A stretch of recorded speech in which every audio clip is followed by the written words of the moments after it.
As the sun began to rise over the village of Rajim, the early morning air was filled with a sense of anticipation and excitement. The Rajim Mela, one of the largest religious festivals in the region, was just beginning, and I was eager to explore all that it had to offer. As I made my way through the bustling crowds, the smell of incense and flowers filled my nostrils, and the sound of temple bells ringing and chanting from the pilgrims created a soothing and serene ambience. The early morning atmosphere was quiet and peaceful, and the sun's golden rays cast a beautiful glow over the surrounding temples.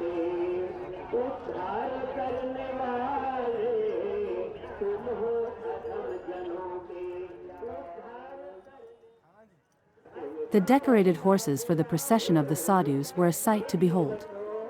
Their coats gleamed in the sunlight, and their manes and tails were braided with bright ribbons and flowers. As the sadhus prepared to embark on their procession through the streets, the horses were brought out one by one, each more magnificent than the last. They were adorned with elaborate saddlecloths and embroidered blankets, and their bridles were studded with jewels and bells that tinkled as they moved. The horses seemed to sense the importance of the occasion and stood still as their handlers adjusted their decorations. They seemed to know that they were part of something special.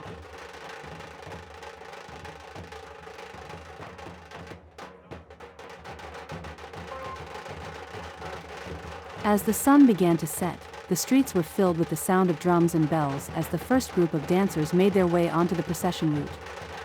Their costumes were a riot of colors, with shades of pink, orange, and yellow blending together in a beautiful tapestry of fabric. Before the procession, the Naga sadhus gathered together in a quiet corner of the temple complex. Their orange robes and matted hair were dusted with sandalwood powder. For the sadhus, the act of decorating oneself with flowers is a form of devotion.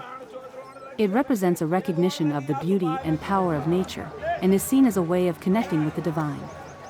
The flowers themselves are seen as a symbol of purity and grace, and are believed to have the power to bring blessings and good fortune. The air was thick with anticipation as the Naga sadhus prepared to begin their procession. The beating of the drums echoed through the streets, and the crowds pressed closer, eager to catch a glimpse of the revered holy men.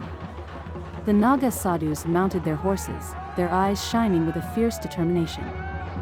They sat tall and proud, their orange robes billowing in the breeze, and their matted hair and beards flowing behind them. As the first notes of the music sounded, the Naga sadhus spurred their horses forward, and the procession began. The sound of their hooves echoed through the streets, and the crowds cheered and applauded as they passed.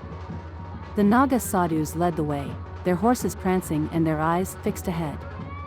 Behind them came the musicians, playing traditional instruments and filling the air with a festive melody.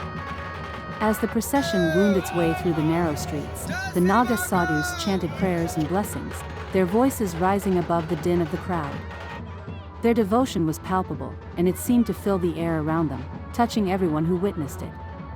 The procession continued on, moving steadily towards its destination.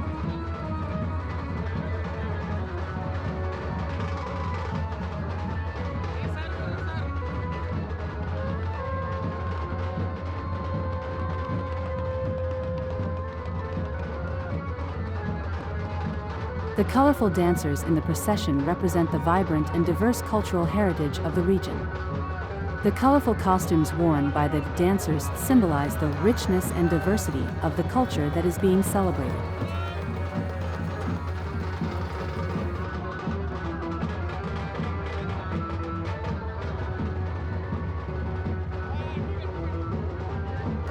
As the Naga sadhus began their procession through the streets, they were accompanied by a colorful array of festive wagons. These wagons were ornately decorated with bright colors, glittering jewels, and intricate designs. The wagons were pulled by a team of sturdy horses, and each was fitted with comfortable cushions and carpets for the Naga sadhus to sit on. The sadhus were seated cross-legged, their orange robes and matted hair fluttering in the breeze as they waved to the crowds.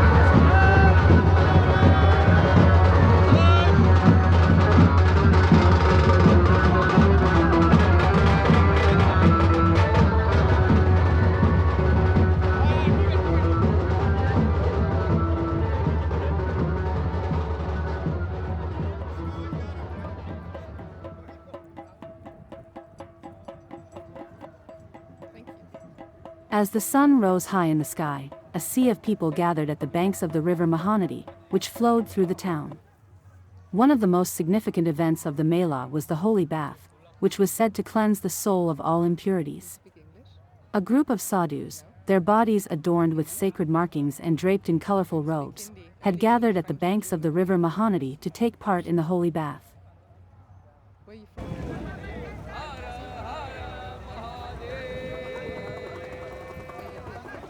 The holy bath is considered a deeply spiritual and symbolic act for the sadhus. It represents the purification of the mind, body, and soul, and is a way to demonstrate their devotion to the gods and goddesses they worship.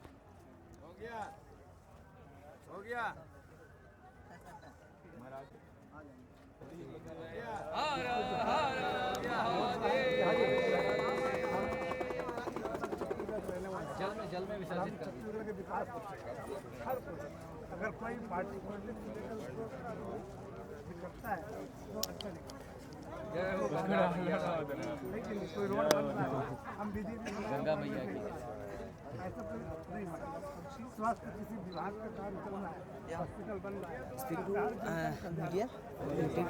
Her her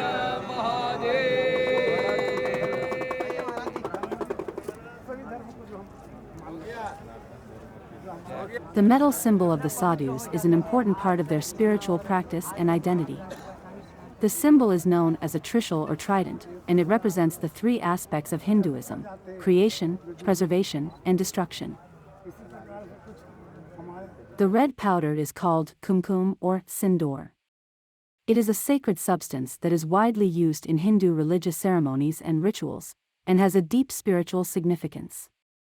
Kumkum is typically made from turmeric powder mixed with slaked lime, and is usually bright red or orange in color. The red color of the kumkum is said to represent the energy of the Divine Mother, and is believed to have the power to protect and bless those who receive it. As I stepped out of the tent after the holy bath, I was approached by a local press reporter who asked if I would be willing to give an interview about my experience at the Rajim Khumb Mela. I was mesmerized by the lifestyle and rituals of the sadhus, folk dances, beautiful textiles, various stalls and exhibitions showcasing local arts and cultural traditions that reflected the rich heritage of the region. I left the Rajim Khumb Mela with a newfound appreciation for the diversity and richness of Indian culture, and a sense of connection to the spiritual traditions that have sustained the people of the region for centuries.